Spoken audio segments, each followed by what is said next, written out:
따뜻한 냉정, 기레기와 학신범. 반성합니다. 제 좁은 시선을. 이 책의 지면을 빌려 고백하고 용서받고 싶은 일이 몇 가지 있다. 하나는 2003년에 있었던 이름도 모를 어느 택배 기사와의 소소한 분쟁이라다. 당신은 지금처럼 음원의 시대가 아니었기에 음악을 들으려면 CD를 사는 것이 우선이었다.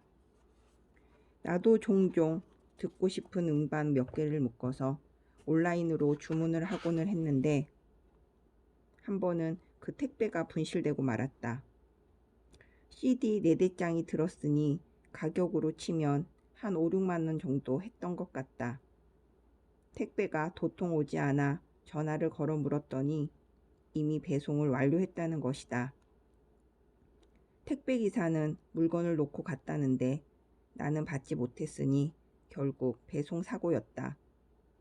그래서 변상을 요구했고 유통업체 쪽에선 택배기사와 해결할 문제라고 선을 그었다. 달리 방법이 없는 것 같아 택배기사에게 전화를 했다. 보상해달라. 못하겠다. 가벼운 실랑이가 오갔다. 결국 택배는 당사자에게 직접 전달하거나 안전한 곳에 맡겨야 하는 것 아니냐는 내 논리를 이기지 못하고 택배기사는 물건 가격을 온라인 입금해 주었다. 실랑이는 그런대로 평화롭게 끝났다. 그런데 한참 지나서 알게 되었다. 그 택배를 배송하고 당시 기사가 받은 금액이 몇백 원이라는 것을. 택배 꾸러미 하나에 몇백 원. 그 돈을 벌기 위해 뛰어다니다 예기치 못한 분실로 수십 배 큰 돈을 물게 된 것이다.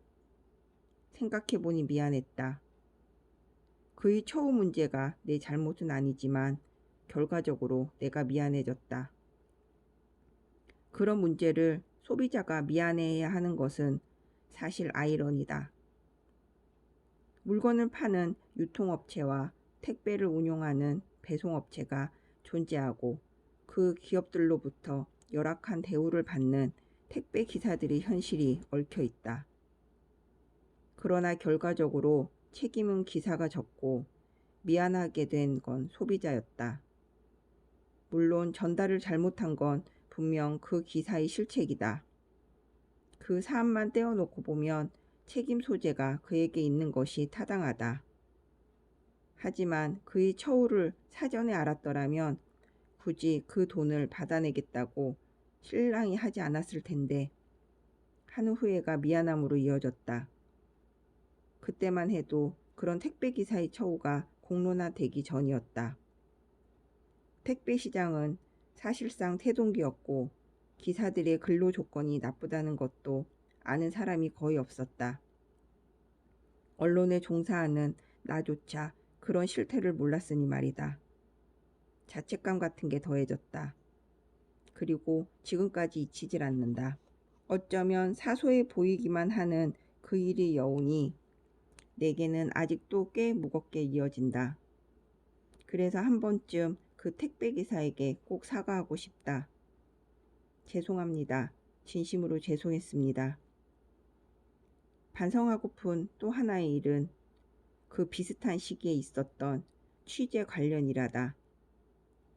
당시 나는 고발 전담 부서인 기동 취재부 소속이었는데 부정부패나 비리를 보도하는 게 주요 임무였다. 어느 날 서울 외곽에 있는 한 비닐하우스 촌에 어린아이들이 감금되어 있다는 제보가 들어왔다. 목사라는 사람이 장애 아이들을 데리고 있는데 낮에는 시내에 데리고 가 아무래도 앵벌이를 시키는 것 같다고 했다. 내용이 내용인 만큼 즉시 취재에 나섰다. 비닐하우스 밀집촌에 찾아가서 그 목사라는 사람의 행적을 몰래 뒤쫓았다. 그런데 따라다니다 보니 전혀 엉뚱한 결론이 나왔다.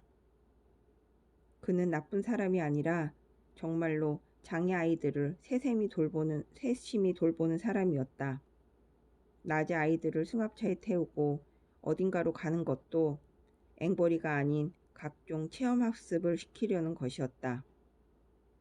수영장에 데리고 가는 것도 목격했다. 참으로 무서운 편견이었다. 가난한 영세민 지구에서 장애 아동들을 데리고 있다는 이유로 악랄한 범죄자 취급을 받았으니 말이다. 그래서 그 목사 앞에 정체를 드러내고 그간의 취재 경위를 설명한 뒤 사과했다. 오해해서 죄송하다고 말했고 목사도 사과를 받아주었다. 그런데 알고 보니 그는 말기암 환자였다. 생존할 확률도 그리 높지 않다고 했다. 그동안 어렵게 아이들을 돌봤는데 자신이 죽고 나면 아이들이 어찌 될지 모르겠다며 참담한 심정을 토로했다. 방송 같은 걸 통해 도와줄 방법이 없는지도 물었다. 알아보겠다고 했다. 회사로 돌아와서 사회부에 있는 동료를 찾아갔다. 내가 속한 부서는 고발 전담 부서다 보니 미담이나 안타까운 사건을 다루기가 어려워 사회부 기자에게 일종의 내부 제보를 하였다. 그 기자는 시간을 내어 취재하겠다고 했다.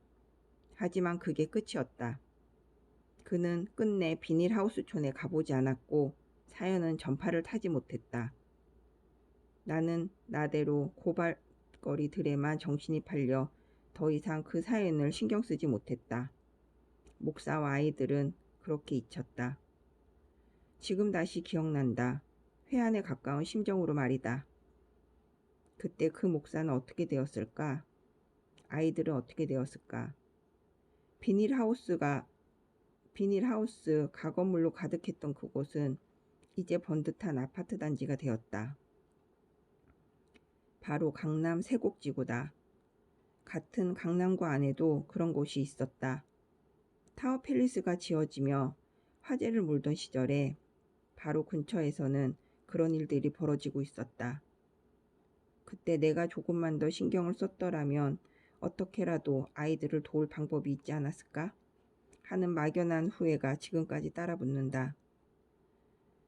물론 언론에 자선 사업의 의무는 없다. 하지만 기본적인 인간의 문제다. 소외된 이들을 살피는 건 언론의 소명 중 하나다. 물론 그 아이들이 다른 시설로 옮겨져 잘 자랐을 수도 있다. 목사는 기적적으로 완치되어 아이들을 계속 돌봤을지도 모른다. 하지만 그때의 내가 그 자리에서 소외된 이들을 위해 더 할 수 있는 일들이 얼마든 있었을 거라는 생각에 회한은 끝끝내 가시질 않는다. 뉴스는 무엇을 추구해야 할까? 언론이 펜 끝이 향해야 할 곳은 어디인가? 그때 그 제보를 받고 건너뛴 사회부 기자에게는 무엇이 지향점이었을까? 거창한 비리 한 건 건져보겠다고 뛰어다니던 내게는 무엇이 소명이었을까? 세곡지구에는 아파트 단지가 들어섰지만 쪽방촌, 판자촌, 비닐하우스촌은 지금도 전국 곳곳에 우리 곁에 산재해 있다.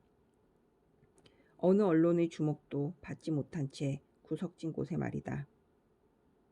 2018년 3명의 노동자가 택배업체 물류센터에서 숨졌다.